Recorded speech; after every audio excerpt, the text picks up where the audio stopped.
Assalamualaikum warahmatullahi wabarakatuh. Salam sejahtera buat sahabat Kang Asep Hidayat semua dimanapun berada. Sebelumnya Kang Asep mohon maaf ya, karena sudah lama tidak melanjutkan cerita Tarsini. Dikarenakan kemarin orang tua Kang Asep sakit keras, jadi pulang kampung dulu. Dan sekarang baru sempat Kang Asep melanjutkan kembali cerita Tarsini bagian 3 atau bagian akhir. Langsung saja ke bagian ceritanya, namun seperti biasa, mari kita membaca Bismillahirrohmanirrohim.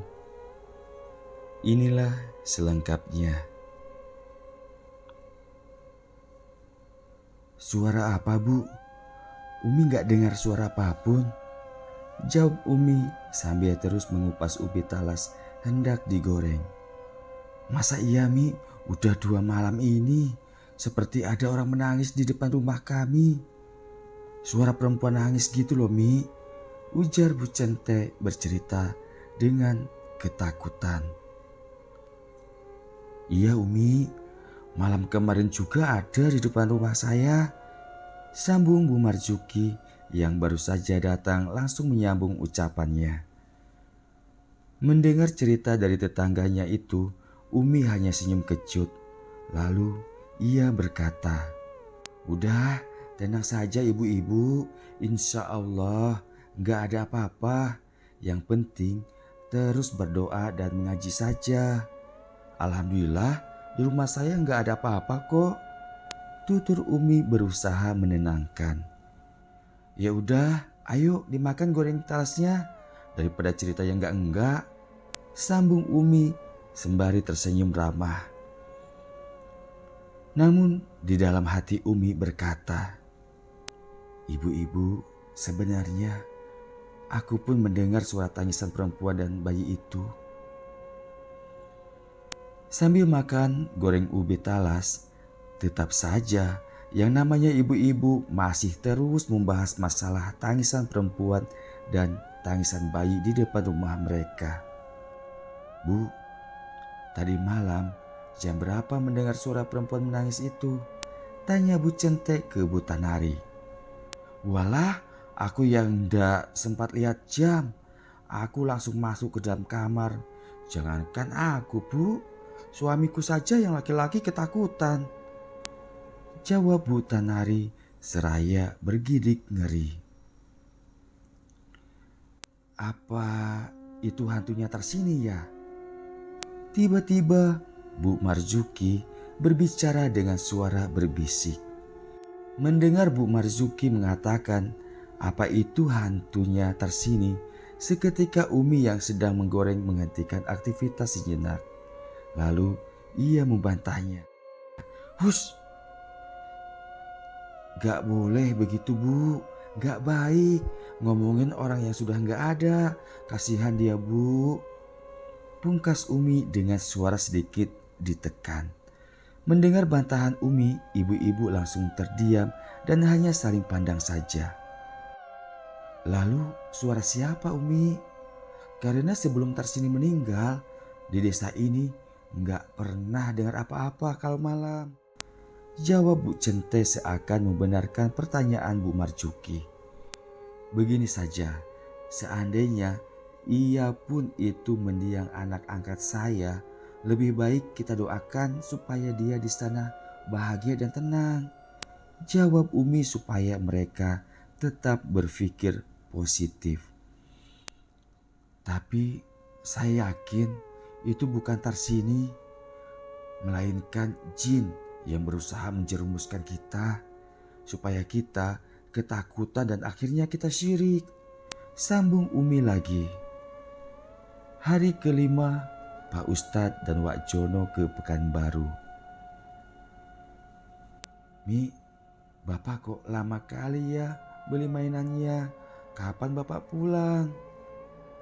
Di tengah membalikkan ikan-ikan dijemur agar cepat kering yang dijemur di halaman rumah, Dayat kecil bertanya ke Umi kenapa Bapak belum pulang. Karena ketika Pak Ustadz hendak berangkat, Umi mengatakan ke Dayat jika bapak pergi mau beli mainan untuk Dayat, agar Dayat tidak mau ikut dan tidak menangis. Iya, sabar ya Yat. Mungkin bapak belum dapat mobilannya. Tapi Dayat kemarin bilang minta belikan yang warna merah. Jawab Umi memberi alasan agar anak laki-lakinya itu bersabar. Walau sebenarnya Umi mulai bertanya-tanya dalam hati, kapan bapak pulang? Tanpa terasa siang pun berganti petang. Seperti biasa sebelum maghrib, Umi memasak makanan buat malam serta anak-anaknya disuruh masuk ke dalam rumah, menutup pintu, jendela, serta menguncinya. Lampu-lampu minyak dan lentera sudah dihidupkan di teras depan dan belakang. Anak-anak pun semua sudah berwudu, bersiap melaksanakan sholat fardu maghrib. Dan dilanjutkan dengan mengaji atau membaca Al-Quran. Selesai mengaji, Umi beserta anak-anaknya baring-baring di ruang keluarga karena memang semenjak bapak ke Pekanbaru, mereka memilih tidur bersama di ruang keluarga. Tiba-tiba saja, Neneng, adik perempuan Dayat yang saat itu baru berusia 3,5 tahun, menunjukkan telunjuknya ke arah pintu kamar bekas kamarnya Tarsini. "Mi, ada Mbak Mi," ujarnya dengan suara cadel. Sontak Umi terkejut, namun Umi tak melihat ke arah yang ditunjuk putri kecilnya itu. Umi membantah ucapan putrinya itu dan menyuruh agar segera tidur saja. "Ah, nggak ada nak, udahlah tidur saja ya, udah malam nih," ujar Umi. Dengan suara bergetar, entahlah bagaimana perasaan Umi saat itu. Tapi Umi sosok ibu yang sangat luar biasa, tangguh serta bijaksana.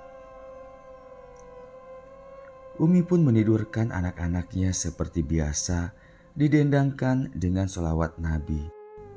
Hingga tak memakan waktu lama, anak-anaknya pun tertidur dengan pulas. Setelah putra-putrinya tertidur, kini justru ia sendiri yang tak dapat tidur. Samar terdengar suara tawa perempuan serta kepakan air di bawah rumah. Karena memang saat itu air tengah pasang. Dari celah lantai papan terasa angin yang begitu dingin seperti sengaja seseorang menghembus-hembus dari bawah rumah. Walau sedang tidak tidur, namun Umi enggan rasanya untuk membuka mata, walau hanya sedikit. Karena Umi menyadari saat itu ada yang tengah memperhatikannya dari dalam kamar depan yang saat itu pintunya tidak tertutup. Mi, mana selimutku Mi? Aku kedinginan Mi." Tiba-tiba saja ada suara lirih memanggil Umi.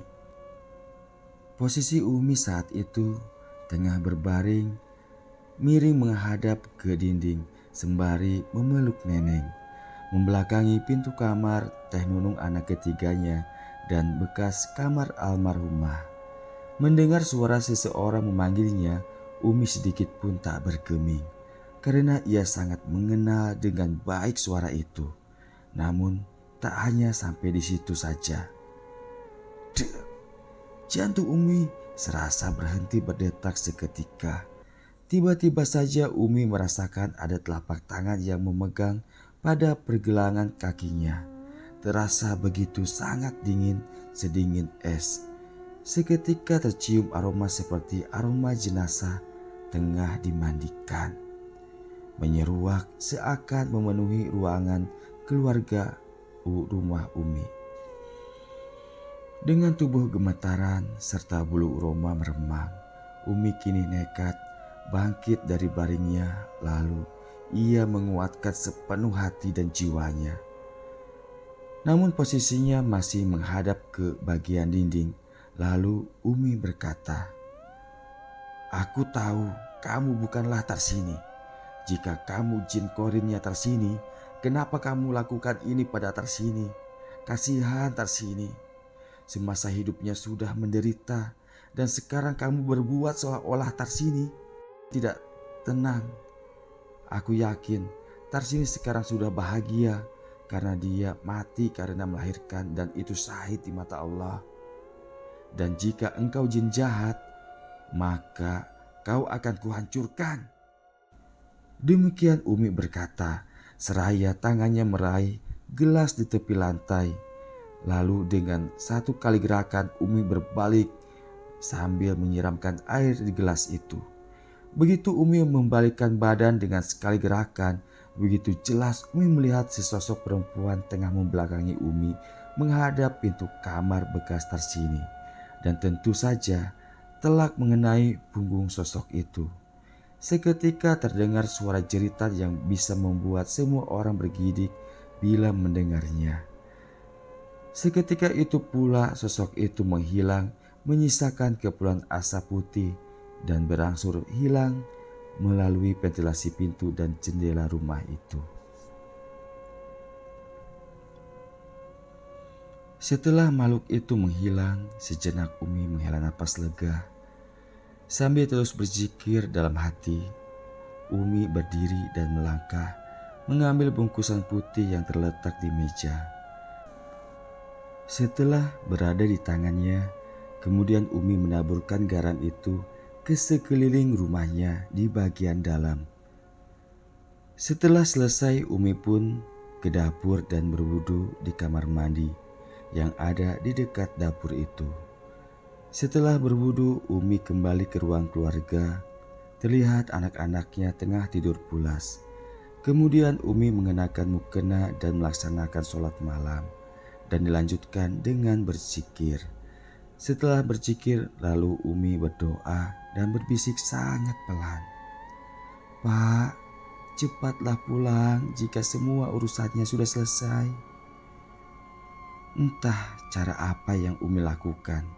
Mungkinkah cara seperti itu yang dinamakan telepati atau menggerakkan hati seseorang dari jarak jauh.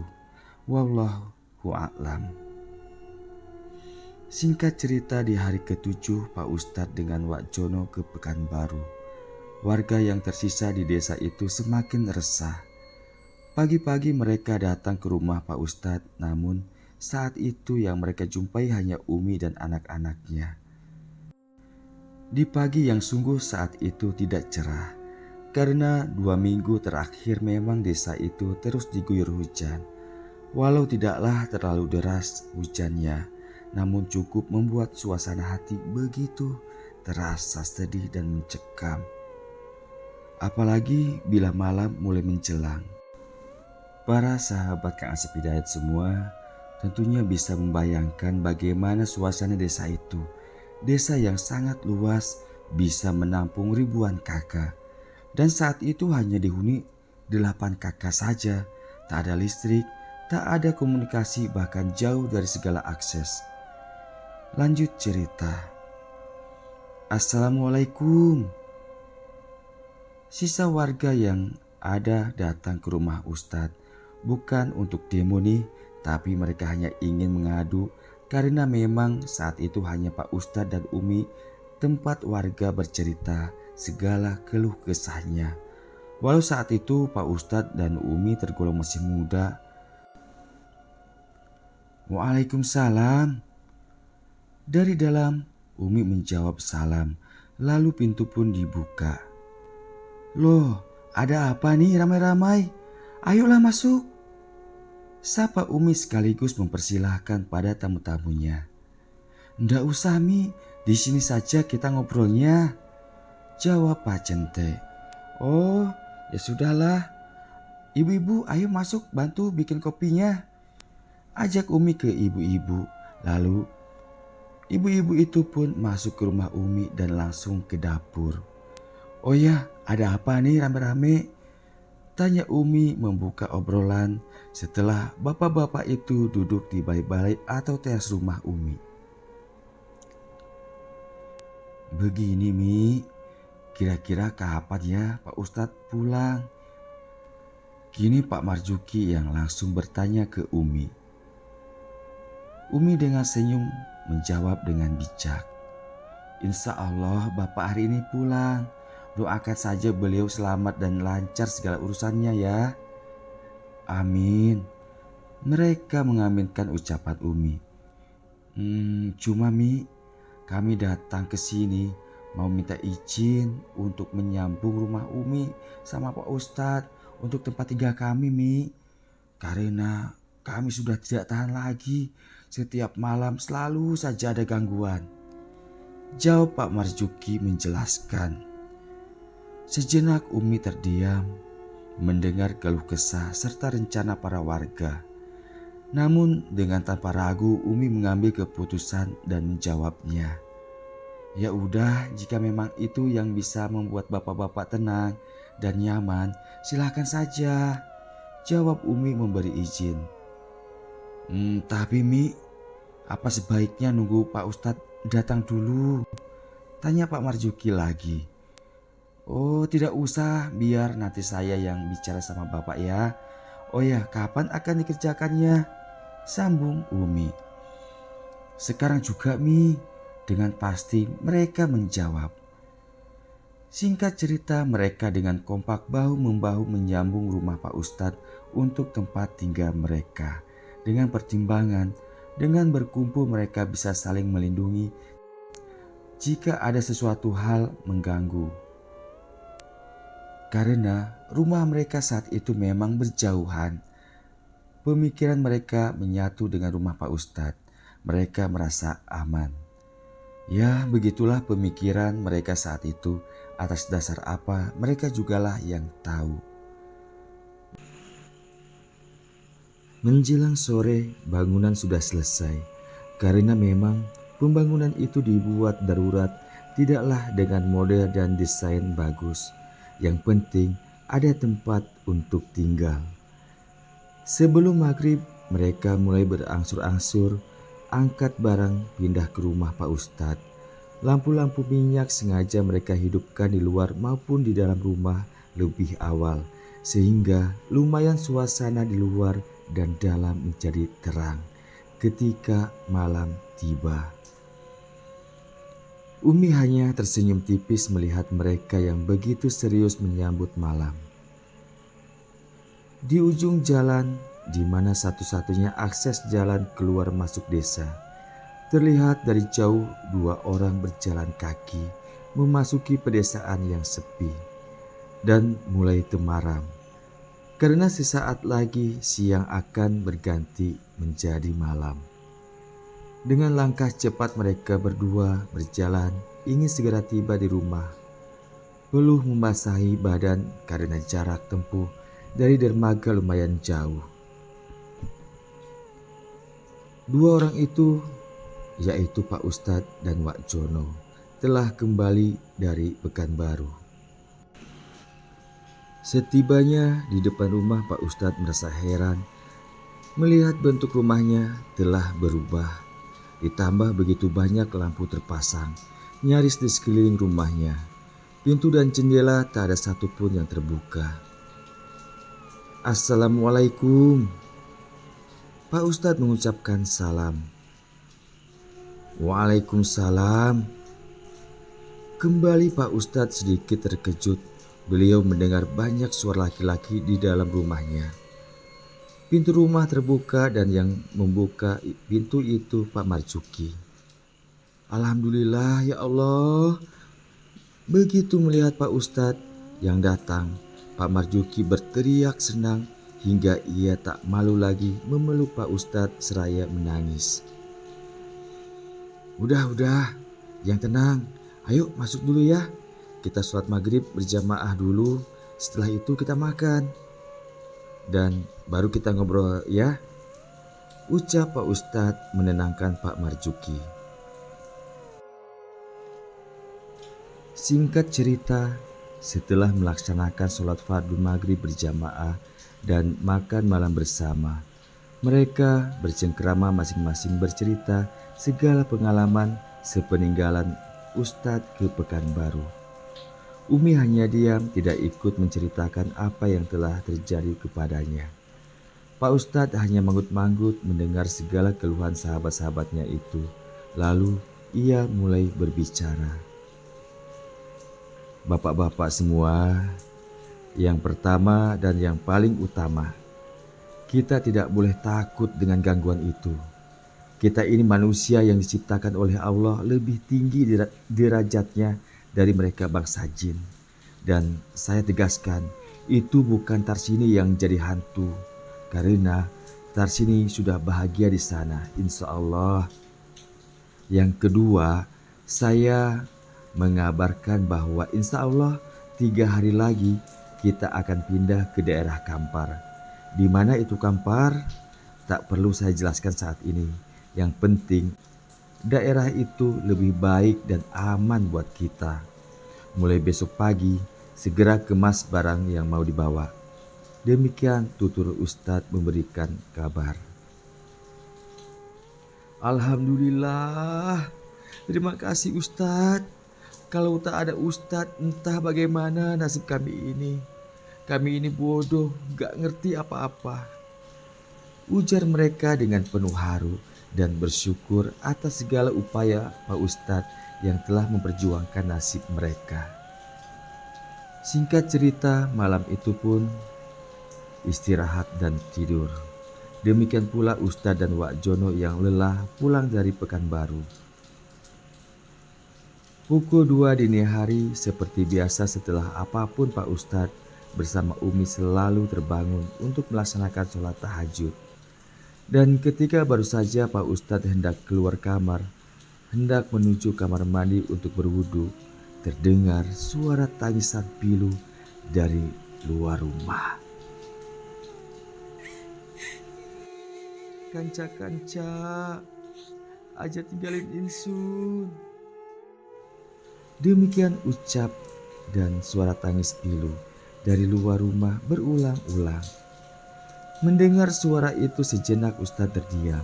Lalu ia beristighfar dan berdoa.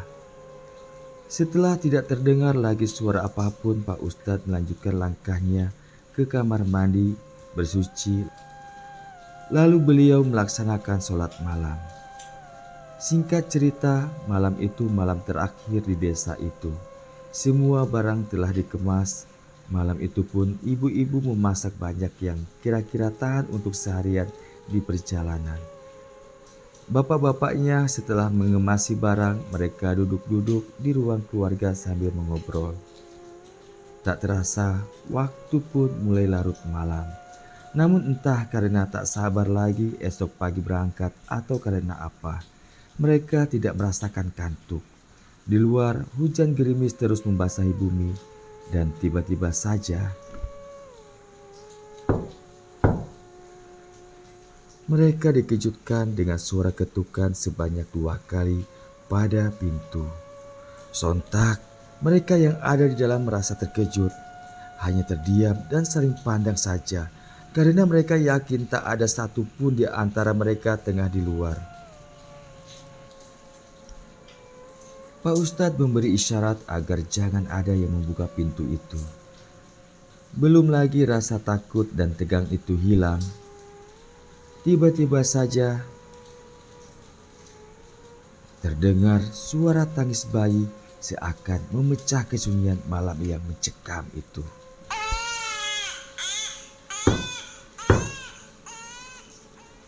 Kembali, pintu itu ada yang mengetuk dari luar.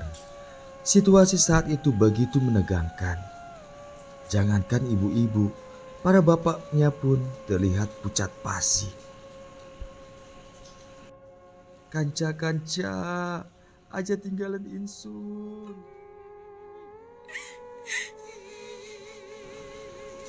Terdengar kembali suara perempuan menangis pilu dan berkata, "Jangan tinggalkan aku." Seperti judul lagunya Imam S. Arifin dan Nana M ya, "Jangan tinggalkan aku." Lanjut cerita.